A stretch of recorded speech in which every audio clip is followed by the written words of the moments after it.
Tuition থেকে শুরু করে ব্রাজিলের ম্যাচ দেখা পর্যন্ত অনেস্টলি আজকের দিনটা শুধু আরেকটা নর্মাল দিন হওয়ার কথা ছিল, কিন্তু দিন শেষে আনএক্সপেক্টেডলি দিনটা বেশ ভালোই কেটে গেল। সো চলো আজকের দিনটা তোমাদের সাথে শেয়ার করি।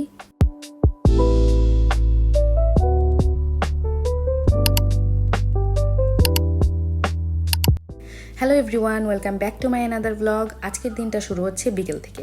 আর সত্যি বলতে ওই দিন বের হওয়ার আগে আমার একদমই ইচ্ছা করতেছিল না ঘর থেকে বেরোতে, কিন্তু টিউশন তো টিউশনই, তাই রেডি হয়ে বের হয়ে গেলাম।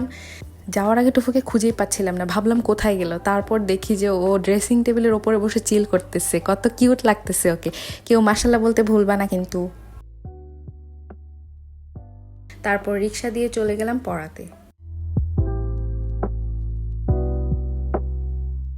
টিউশনে পৌঁছানোর পর পড়ানো শুরু করলাম। আর আমি জানি না তোমাদের মধ্যে কে কে রিলেট করতে পারবে, বাট পড়াতে পড়াতে নিজেদের ছোটোবেলার পড়াশোনার কথা মনে পড়ে যায়। মাঝখানে আন্টি আমাকে চা বিস্কুট খেতে দিয়েছিল, আর অনেস্টলি চাটা আমার অনেক দরকার ছিল, কারণ আমার অনেক বেশি ঘুম পাচ্ছিল।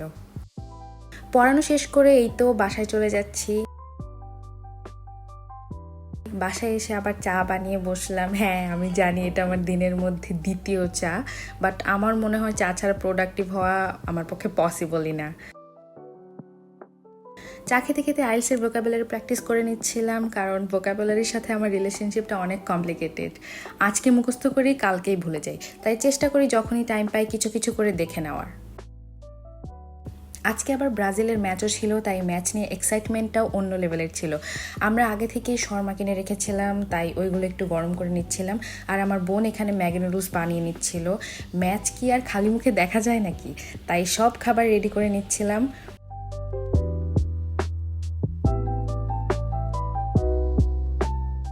এই তো খাবার রেডি হয়ে গেল, আমি সব কিছু টেবিলে নিয়ে রাখছিলাম।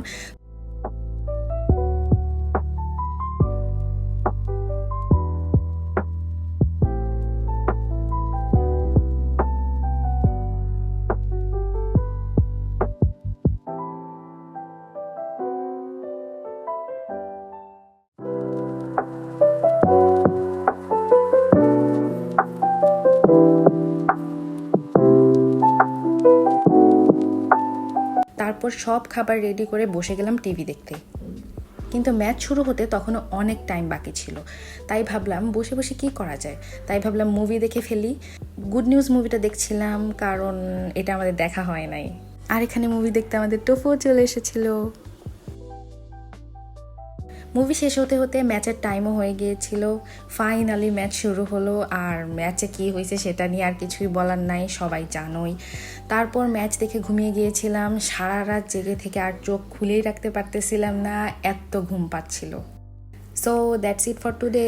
সত্যি বলতে কোনো এক্সট্রা অর্ডিনারি ডে ছিল না, বাট আমার মনে হয় লাইফের সবচেয়ে ভালো দিনগুলো এমন সিম্পল দিনই হয়। যদি আমার ব্লগটা ভালো লেগে থাকে তাহলে লাইক করতে ভুলো না, আর সাবস্ক্রাইব করে আমার সাথে থেকেও। দেখা হবে নেক্সট ব্লগে। আল্লাহ হাফেজ।